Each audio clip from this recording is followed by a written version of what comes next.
What's up, brother? I think my biggest thing is the attention to detail is, I think, what separates me from a lot of restaurants. Here we go, ribeye seat 3, New York strip seat 4. Add crab, there we go. I came with some of the things that I thought that I learned from mom and dad, because that's where it all started for me. You know, the passion for food and the desire. Y'all doing good? What we got, a little who that shrimp going on here? I like that, man.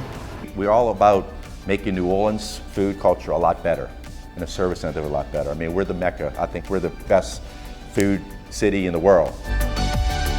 Just every part of the city is different because the culture's different. Everything in every part of town. We got a little parishes that we're here, and I just think that the culture and what we have to give, the food that we have to give here. You know, New Orleans is a lot about. It's a city that doesn't sleep, but we're not just known for partying. We're known for our culture as well and our food as well.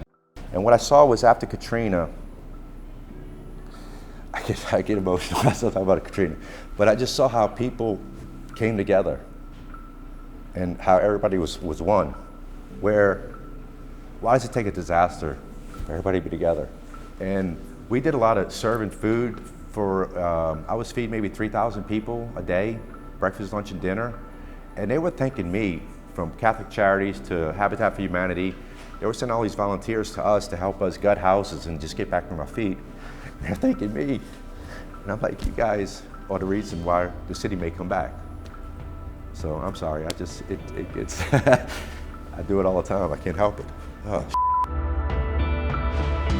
you know, just growing up here, every time I went to a different city and I've lived at different parts for certain times, I just always want to come back home.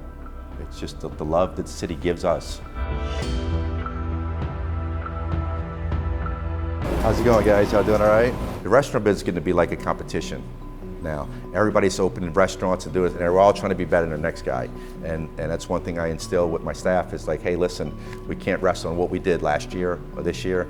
Every day's a new day. Hey, look, put 3 on, put 1 on the side, be perfect. The guys in the kitchen, when you're making a Caesar salad, for example, you might have made 1,000 of them since you've been here, but that guest at the table, it might be the first time they've tasted that Caesar. So make sure that everyone you show a lot of love to. It's something from Emeril called the food of love. It's like when you're making a dish, make love to that dish. Sounds funny, but just be there, and passion, be in there, make that dish so when it comes out, it's like it's the first one you ever made. What's up? My daughter was little at the time. She's 17 years old now, but she was 6. She was going around making creme brulees at the table. My son was in the kitchen. Eventually, my mom started working the door for us when we got busier. Then my dad wanted a bartender, so the whole family was there, and we built this restaurant. Uncle Paul. How you doing? Good to see you. How are we doing for lunch we're today? doing great. Big day. Yeah.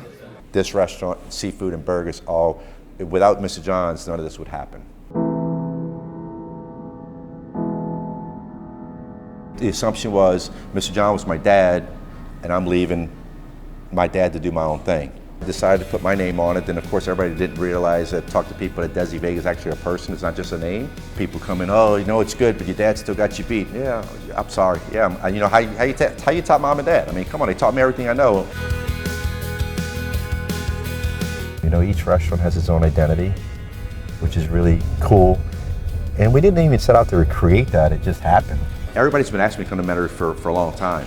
So we finally found the right location. We have 160 on the books with a bunch of VIPs. Really? My mom and dad had a restaurant that was steamed seafood with lobsters, king crab, Dungeness crab, and I wanted to create that with steaks. So I would have my same steaks that I have at both of these restaurants, but what's turned into now is Desi Vega Seafood. It's turned into Desi Vega Steakhouse as well.